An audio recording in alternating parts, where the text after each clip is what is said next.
My name is Nick Floyd. I have a long history with Magic the Gathering. I created the Dandan variant. Now I'm creating this. Welcome to Magic Storytime.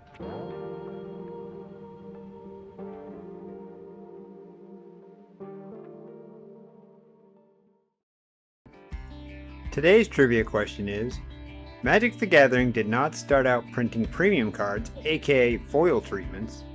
It didn't start having foils available randomly in packs for many years, and only introduced them after the Pokemon collectible card game crossed the Pacific from Japan, which was originally published in the US by Wizards of the Coast in the late 90s, and already had foil cards. This video's trivia question is, what was the first Magic the Gathering set to include foil versions of cards in all rarities? Stay to the end of the video for the answer.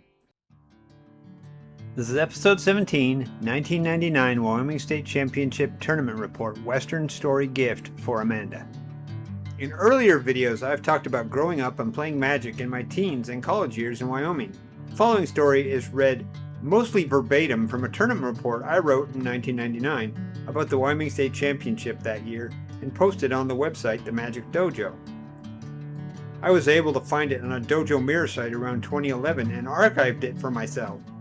I was dating Amanda at the time, and I wrote it as a congratulatory gift for her, as well as a creative outlet for me. It's a bit goofy, but I hope you enjoy. From Nick Floyd, submitted Wednesday, 17th of November 1999. Subject Wyoming State Championships. The following story really happened, but I gave this story a little extra flair. I took some storyteller liberties. I don't want people to think this is really how we act or talk in Wyoming. It all happened on November 6, 1999 in Cheyenne, Wyoming. Gather around the fire, little cowpokes, and I'll spin you a tale of the Wyoming State Championships. It's a tale of triumph and heartache, a tale of love and hate, a classic story with humble heroes and sinister villains. So snuggle down deep in your bedroll, lay your head on your saddle, and prepare yourself for my story. It all started on a cold day in November. November in Wyoming is always cold. The wind blows along the ground like a sidewinder. Its bite is just as painful too. It cuts through the thickest jacket and opens you up like a knife. The morning sky was a milky gray. It kind of reminds you of the way the campfire smolders in the early morning out on the range. That's the way it was on this day. I woke early to get a jump on the weather.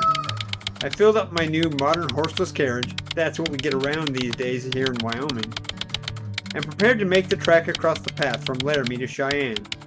Sometimes the pass is a little rough to traverse, but this day Lady Luck was with us. We all hoped she would be there later when the cards started falling. We got to the tournament site about an hour before it began. Soon after our arrival, I was approached by a beautiful young woman. Her hair was the color of a Wyoming sunset. Her eyes the color of the Green River sparkled as she drew close. I could smell her fragrance and was enchanted by her walk. "Good day, ma'am," I said, nodding. "Howdy, young man," she replied with a precarious smile. "Something wrong, ma'am?" I asked. "Well, I came to this here tourney, just so that I wouldn't be bored with myself at home," he said. "But now, I'm just going to be bored here. I didn't even bring any of my cards. I wish there was a big, strong man that could loan me some cards and build me a deck. Do you know anyone that might fill that description?" she asked, sticking out her bottom lip in kind of a pout and batting her eyes as she played with my shirt collar. "Well, shucks, ma'am," I replied, trying not to blush. "I would be honored to build you a deck, ma'am. My cards are in my automobile." I took that young lass out to the car and we started going through my card books. It was decided she would play green since it appealed to her aggressive nature and didn't require much playtesting. She wanted a few things out of the deck and suggested several cards. The deck we came up with was not the best deck I've ever created. Actually, it kind of reminds me of a pile of cat. Well, the little lady was happy with it, and happy with me, and that's all I cared about. I just hoped she would do okay, and not be discouraged if it didn't work out for her. Here is Miss Amanda Joe's Wyoming State Championship deck. I led the Miss Amanda Joe back into the inn, and we played a set to test our decks. The little lady beat me squarely without sideboards. I began to shake in my boots, but I was excited for the young lady. Maybe she was Lady Luck. The plains of Wyoming are sparsely populated. Some say there are more cattle in Wyoming than people. It appeared that there was only going to be about 18 players in this here tourney. It's a good thing cows don't play magic. After getting our first round pairings, I was seated close to the beautiful Miss. She played against a young man from Hannah, who had rounded up himself a blue creature deck with some amount of control. I saw her lose the first game to a Thornwood Fairies with a charisma on it, but the next two games went her way thanks to her sideboard of bloated toads with rancor and Blanchwood armor. Her next round pairing was against an old hand from Casper. Unfortunately, his Elven Helix lock deck wrangled her up 2 in a row. Poor little lady. I told her to shake it off and look to the next round. Unfortunately, her next round was against Douglas from Laramie. I've known Douglas for a few years, and he knows how to carry a magic deck. He can throw spells like a gunslinger throws bullets. I feared for poor Miss Amanda, but everything went okay when they, being friends and all, decided to intentionally draw the round. Her next round was against, well, you know something? I don't really remember who or what she played against next. She did win, though. The next round of the Swiss paired the beautiful Miss Amanda against Greg. I knew Greg from my youth. Back in the time I lived in Sweetwater County, Greg and I taught each other how to play better magic. It would be a tough game. Greg offered a draw, but Amanda was clever like a fox and knew she needed to win to make the top 8. They were close games, but the young lady came out smelling like wild roses. Well, I'll be a jackrabbit. The young lady made the top 8 with a deck I whipped together in less time than it takes to shear a sheep. I bet she wouldn't be disappointed at the end of the day. Quarterfinals paired Miss Amanda Joe against Thomas from Hannah. She was excited about the match because old Tom's kind of intimidated by her beauty and charm. Thomas played a black control deck with Phyrexian Processor. Without the lucky parish draw, the poor boy had as much chance as a gopher in a bear trap. The match went fast. After that round, we stared at the newfangled computer thing they brought in to run the tourney. It said that Miss Amanda's next match would be me! Well, ma'am, I said to her, it looks like we play each other. It will be a pleasure to play against you, sir. You seem to be a nice young woman. I'd hate to put you out of the tourney. You seem like a nice young man. I'd hate to be put out. The first game of the match started with the young lady playing a first turn Hidden Gibbons, which left my counterspells as useless as a bullet without a rifle. I played a third turn Temporal Adapt. The young Miss Amanda got me down to 6 life before I stabilized the game. The Adept was integral in my win, but it was the late game Morphling that finished it in my favor. It was a tough game, and the lady looked discouraged after the loss. I'm sorry, ma'am, I apologized. I just got lucky, I guess. Not at all. You beat me fair and square, sir. She replied. But I won't let it happen again. There was something about this woman. She had a fire in her that I had not seen before. She had the drive of a grizzly bear and the grace of a deer. Although I practiced and planned on winning this tournament for a long time, a part of me wanted to see her win. The next game started with the young miss playing a pouncing jaguar. I knew that I just stepped in the cactus. Her mad rancor draw finished me fast, and there was nothing I could do without drawing my sideboard cards.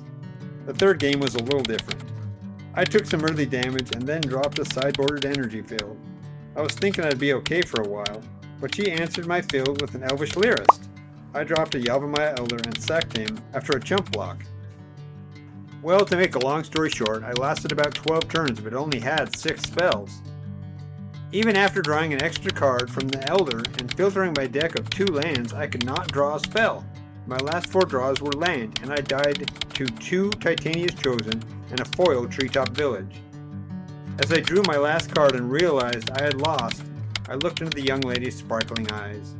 Well, ma'am, I said, a little morose. I planned on winning this thing. You better win it now or I'll be kind of upset. I'll do my very best, She said, winking at me. I walked around with her as she waited for the other semifinals match to end. She was as nervous as a newborn calf and was buzzing around like an angry bee. I tried to calm her down, but it didn't help. When the semifinals were over, it was realized Miss Amanda Joe would have played the finals against Lasso Lowell. Lasso was a tough hombre, running a similar green beatdown deck. It was green against green in the finals of the Wyoming State Championships. The first game went to Lasso Lowell and his Weatherseed Treefolk. The young lady killed it about a dozen times, but it just kept coming back again and again. The second game was all Amanda and her mad Rancor draw. The last game became a creature stalemate. It was Lowell 18, Amanda 20, when both players became afraid to attack.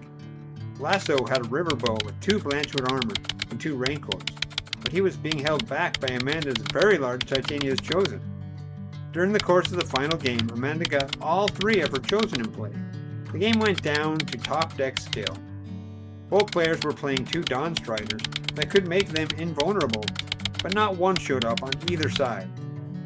Amanda was waiting on one of the 4 Rancors to make her largest Chosen trample and attack for the win, while Lasso Low wanted to draw one of his sideboard Lumbering Satyrs to give his herd Forest Walk and attack for the win.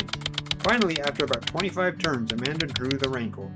Lowell's 2 Elven Lyras gave him 2 more turns to draw the Satyr or a Dawn Strider, but they were as rare as a wildfire in January. At the end of the game, Miss Amanda's largest Chosen was upwards of 40-40. The little lady won the match and the Wyoming State Championship and replaced last year's champ, Lucky Luke. That's the 2nd year in a row that the Wyoming State Champion comes from Laramie, Wyoming. I guess it just goes to show you that Laramie has the best darn toot Magic players in the territory. Yeehaw! Well, the new champ was crowned, and I moseyed up beside her to congratulate the young lady. Now that you're the new champion, Miss Amanda, I think I should warn you that everyone back at the homestead will be jealous and mean about such a beautiful young filly such as yourself being state champ. Well, they can just kiss my, mule. That's what I was thinking, ma'am, I replied with a smile.